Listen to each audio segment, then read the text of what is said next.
There's some problems with these kids, and I know one of them has a knife in them. And this is bothering me.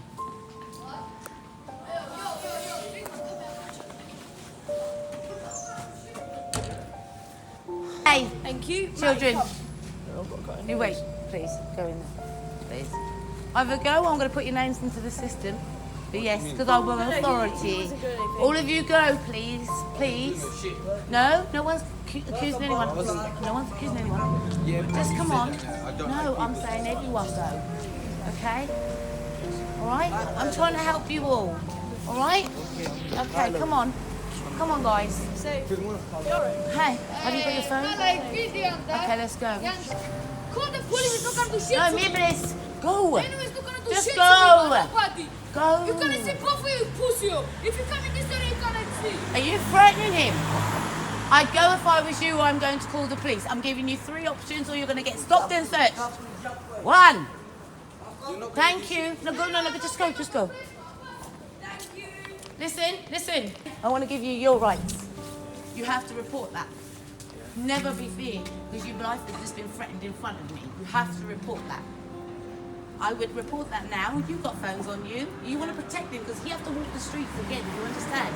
He do. He might be on his own. Yeah. Please report that. You've got my. No, stay here and report it. Because you're saying he's threatening you, right? You try to take your phone? Well, I'm pretty sure he's trying to take his phone. Honey, I'm more worried about future. You've got to walk the streets. So what's this going to do to you? A lot, isn't it? Okay. Please call the police. Or call his mum, or call your dad. I don't know your parental guidance. He's literally now going to get his bus at the bus station.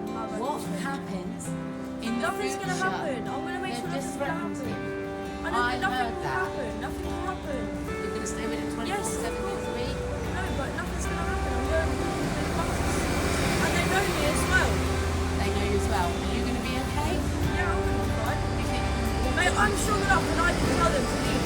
Go! Just don't give them the attitude. Right, anyway, we need to leave because if we do something, Yeah, please do. Stay safe. Just go, darling. Stay safe, please. And tell your parents. Yeah, silence kills, you know. Hey. I did a video earlier to say that I've come to the town of Suffolk. And every time I come back here, there's always seemed to be some incident. And so it made me not want to come back here, the hometown that I came from. So what happened was, I'm going into Wilco's, that's what it's called. And there's a bunch of children.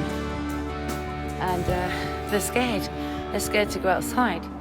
And I could hear somebody saying something, and I wasn't actually sure if there was a weapon involved here or whatever, but I thought, you know what, I'm going to have to put this on film, and So I started to follow the guys.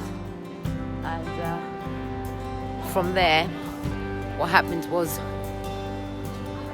filming it, I dispersed what was going on, and some young boy was trying to rob another boy's phone, and he then starts threatening this boys. They couldn't have been no more than 13 years old, 14 years old, and that's a bus. And the thing, I then dispersed of it. One of the boys, again, and I'm not actually going to put out the identity because I don't think it's fair, the stereotype, but at the end of the day, threatening these children, and I'm hearing the threats and I'm recording it all. Oh, of course, footage, isn't it? It's footage. Okay, but the footage is my concern is how deep is this going to go? Are there going to be any weapons? Do I approach? Do I do anything?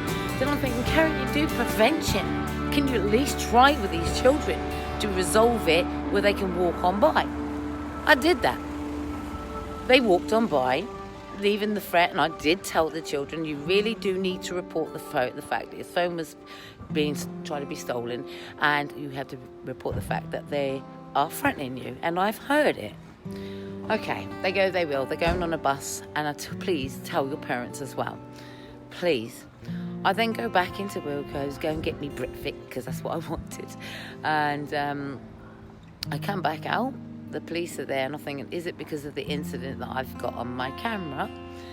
No. Within a matter of 3 minutes or 4 minutes, The boy who I wanted to go home, because I could see that he was quiet type, he was attacked by the same people that threatened him.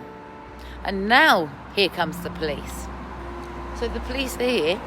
As I go, my friends are now going, yeah, your friends. So the police are here. One lady's got the footage of the aftermath of the fight, and I've got the footage of the beginning of the threats. So then what happens? Do I get involved and then are they calling me a snitch or this, that and the other? And I'm thinking, no, these are people's kids. They need educating, because what's going to happen now? The boy that got threatened is not going to want to come into town anymore, fearing that his life is now being threatened. What are the parents teaching these kids? What's the rights? Now what? So what did I do?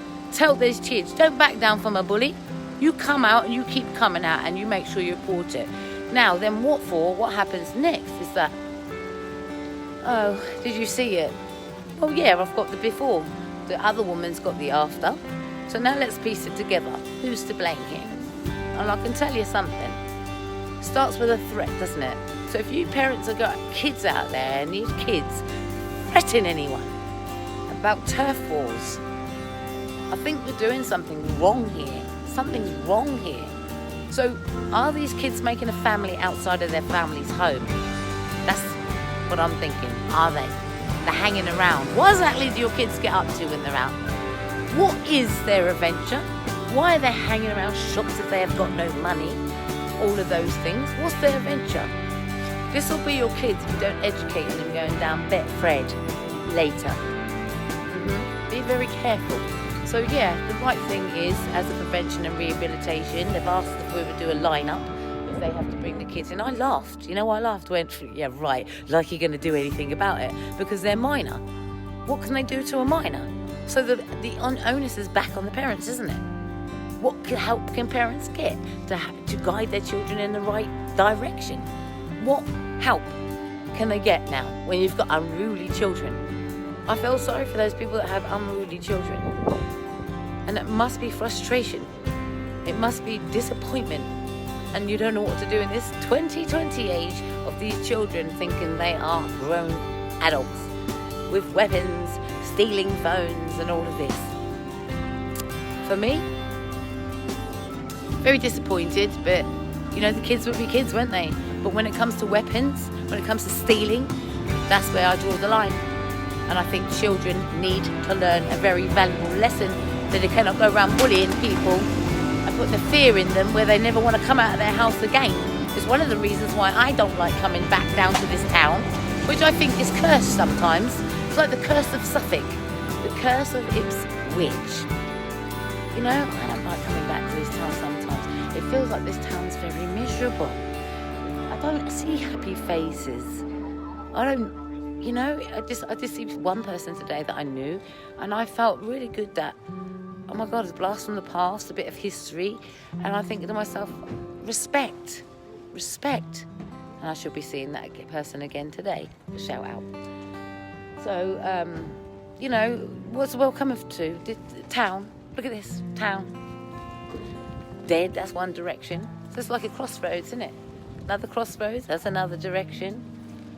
And that's another direction. What direction do you take? I'm getting the hell out of this town. Because this past, sometimes, you know, when you're born and raised in a town and you move on, sometimes it's best to just carry on moving forward instead of going backwards, you know? The town is a beautiful town and its buildings can be a beautiful town, but it's the people and the misery and the curse of this town. If I go further up, there's a town called Christchurch Park, and it will tell you, this is the stories that I know, where they used to burn witches at the stake. Perhaps those wasn't witches. Perhaps it was gifted people that could tell your fortune. Hey?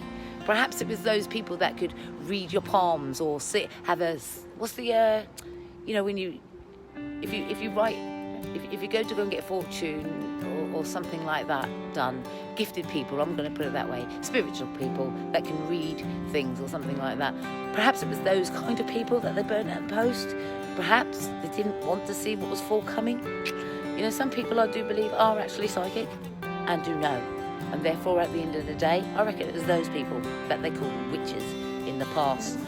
You do your history, because I ain't come across a witch yet. But if you're going to celebrate Halloween this November, what are you teaching the kids? What? Evil, about evil. The evil is the people around us. That's the evil. That's it. Be positive. Stop being negative and having, change the circle. But persecution for people for being different, time to leave the past behind, isn't it? Like I said, it's Black History Month this week. Black History Month this month. I'm leaving my history. Yeah, that's what I'm doing. I'm leaving my history. I'm leaving my history and I'm trying to do good. Mind over matter, suicide prevention. It's a hard job, and sometimes this morning I felt, because I've been isolating myself a little bit, not going out, and getting in a car, going to a destination, then getting in a car and then going back to the destination. I feel like I haven't been out. I feel like I haven't done anything with my life. I felt really sad that I wasn't doing anything. I wasn't seeing anyone and I wasn't going anywhere. And it was depressing me. It was making me depressed. So I was offered a lift back today and I said no, because if you give me a lift back again today, I'm not doing anything, seeing anything, doing anything with my life. But I decided to venture out today and go for the plunge. Switch it off and go for the plunge. And look at the history of this town. And I'm looking at the history of this town. And I'm actually going to keep walking, and I hope it doesn't lose reception. But I'm looking at the history of this town. And, 50 years, coming up to the 50 margin for me, history in this town. And it's all changed, isn't it? I don't know about you, but there used to be a nightclub there. The nightclub is now gone. And this building here used to be the old Mojos or Chicago's, where I used to get drunk. Okay, drunk as a bender, that's right. And this used to be Mojo's or Chicago's. They kept changing the name, didn't they? And I remember just police van here, that's right, and a copper over there, and I'd been struck in the back of my head. This is injustice for you. And because I got struck in the back of my head by some girl, rather than retaliate and fight, I went to report it to a police officer who didn't want to hear me because he was too busy chatting up girls. And I said, "Excuse me, officer, I've been struck on the head." Of course, I'm frantic, and obviously he's not recognising that I'm just somebody who's just been injured. Oh no. He said if I, because I was swearing, which is one of the things I do when you're in panic mode and upset, and I was swearing. I said, "Yeah, but they're going to get away, blah, blah, blah, blah, blah." And he was like, "If you swear again, I'm going to arrest you." And I thought to myself, are you not listening to me?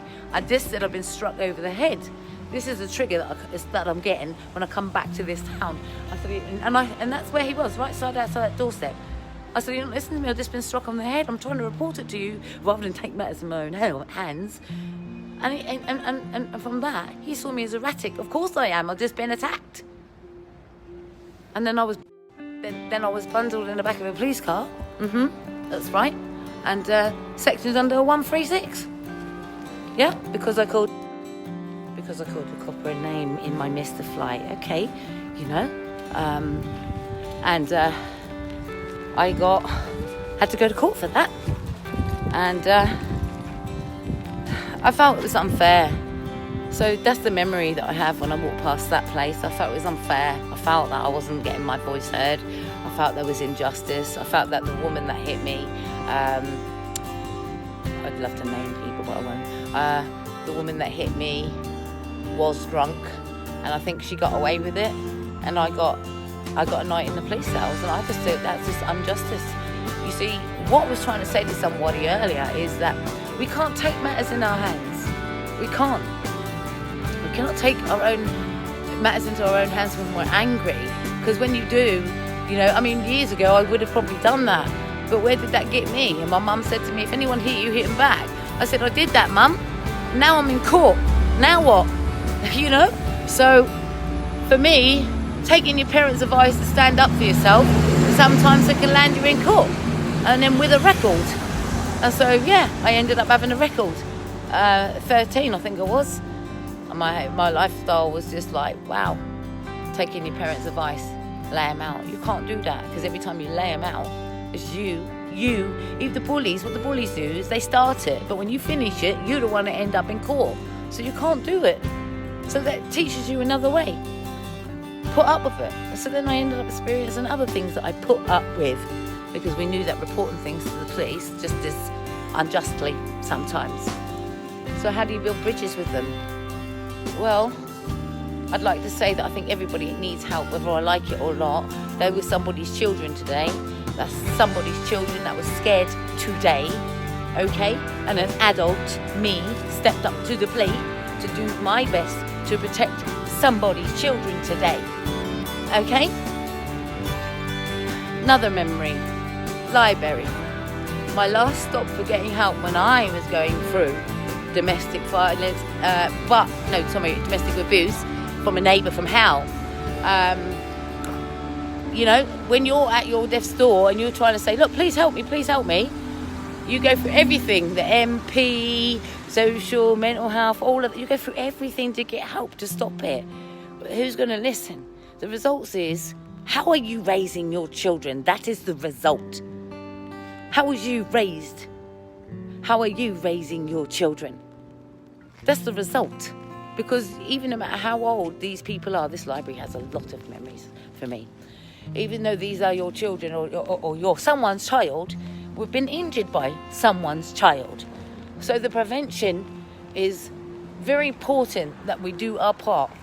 I mean, I'm glad I'll come back to Ipswich Town today, despite the negative, but I felt good that I intervened to try and help someone's child. And I put my life at risk, really. My son keeps ringing me. If he's watching me live, he'd know, wouldn't he? You know, I put my life at risk to intervene to save somebody else's child, really, because nowadays these children carry weapons. But you know what? Was I going to sit by and let children be bullied? No, I'm going to do my part. Very smart. And I got it on film.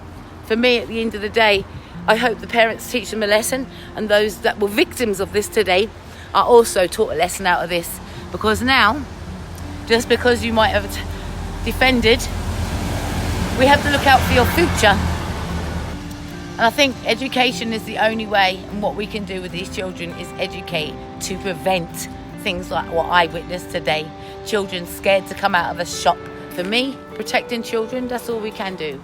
I'd like for you to share the awareness today.